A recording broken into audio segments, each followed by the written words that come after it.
నక్సలైట్లకి ఇప్పుడు కాపాడడానికి కాంగ్రెస్ పార్టీ దేశవ్యాప్త ప్లాన్ చేస్తుందా? దానికి తెలంగాణని వేదిక చేసుకోబోతుందా? ఎందుకంటే ఉప్పు నిప్పులా ఉండేటటువంటి రేవంత్ రెడ్డి, జానారెడ్డి కలవటం. కేసీఆర్ నిన్న కగార్ ఆపేయండి, ఏంటిది ప్రాణాలు తీయడం అంటూ స్టేట్మెంట్లు ఇయడం. ఇక్కడ రెండు పరస్పర భిన్నమైనటువంటి పార్టీలుగా కనిపించేటటువంటి లేదా పరస్పర భిన్న శత్రువులుగా పోరాడుతున్నటువంటి కాంగ్రెస్, బీఆర్ఎస్ నక్సలైట్ల విషయంలో ఒక్కటవుతున్నాయి.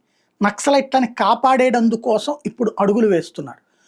నక్సలైట్ల ద్వారానే అధికారంలోకి వచ్చింది తెలంగాణ రాష్ట్ర సమితి గ్రామీణ తెలంగాణలో. నక్సలైట్ల ద్వారానే అధికారంలోకి వచ్చింది మొన్న కాంగ్రెస్ పార్టీ గ్రామీణ తెలంగాణలో. బీఆర్ఎస్ ఇదివరకు టీఆర్ఎస్కి ఉన్నప్పుడు అధికారంలోకి రావడానికైనా, ఇప్పుడు కాంగ్రెస్ అధికారంలోకి రావడానికైనా కారణమైంది నక్సలైట్లు. అంటే తెర వెనకాల ఏదైతే ఏజెన్సీ ప్రాంతాల్లో అటు వరంగల్ కావచ్చు, ఆదిలాబాద్ కావచ్చు, కరీంనగర్ కావచ్చు, మహబూబ్ నగర్లో కావచ్చు,